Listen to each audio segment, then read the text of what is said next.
బీదలను కనికరించువాడు యెహోవాకు అప్పించువాడు, వాని ఉపకారమునకు ఆయన ప్రత్యుపకారము చేయును. Praise the lord. ఈరోజు దేవుని వాగ్దానము, తేదీ ఏప్రిల్ 22, 2026.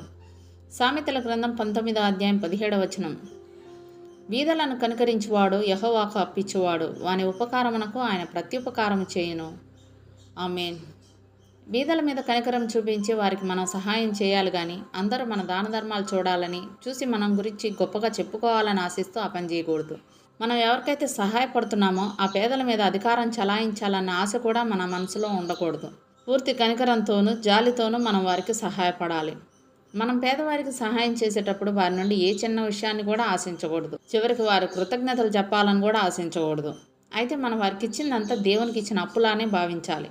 ఆ అప్పు తీర్చే విషయం ఇక ఆయనే చూసుకుంటాడు. దేవుడే మన స్థాయికి దిగి వచ్చి మన దగ్గర అప్పు తీసుకోవడం మనకెంత ఘనత. ప్రభువు పేరును తన ఖాతా పుస్తకాల్లో వ్రాసుకున్న వ్యక్తి ప్రభువు దయను ఎంతగా పొందుకున్నాడో కదా. అయితే మహాగణుడైన ప్రభువు పేరున చిన్న చిన్న మొత్తాలుంటే అదెంత దయనీయమైన విషయమో కదా. ఆయన పేరున గొప్ప మొత్తాలు ఉండేలా చూసుకుందాం. ఈసారి మనకి ఎదురయ్యే బీదవానికి మనం తప్పకుండా సహాయం చేద్దాం.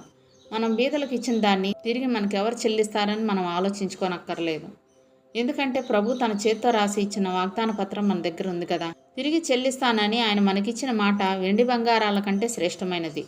ఈ వాగ్దానం వింటున్న వారెవరైనా సరే పేదలకు ఇవ్వకుండా వాళ్ళ చేతులు బిగపట్టిన వారిగా ఉండకుండా ప్రభు వారికి సహాయం చేయనుగాక. దేవుడిచ్చిన ఈ వాగ్దానాన్ని స్వతంత్రించుకొని ఆయన కృతజ్ఞతాస్తుతులు చెల్లించుకుందాం. అట్టి కృపాధన్యత దేవుడు మనకు అనుగ్రహించునుగాక. ఆమేన్. దేవుడు తన పరిశుద్ధ వాక్యం మనం వినికిడందుకు దీవించునుగాక. ఆమేన్.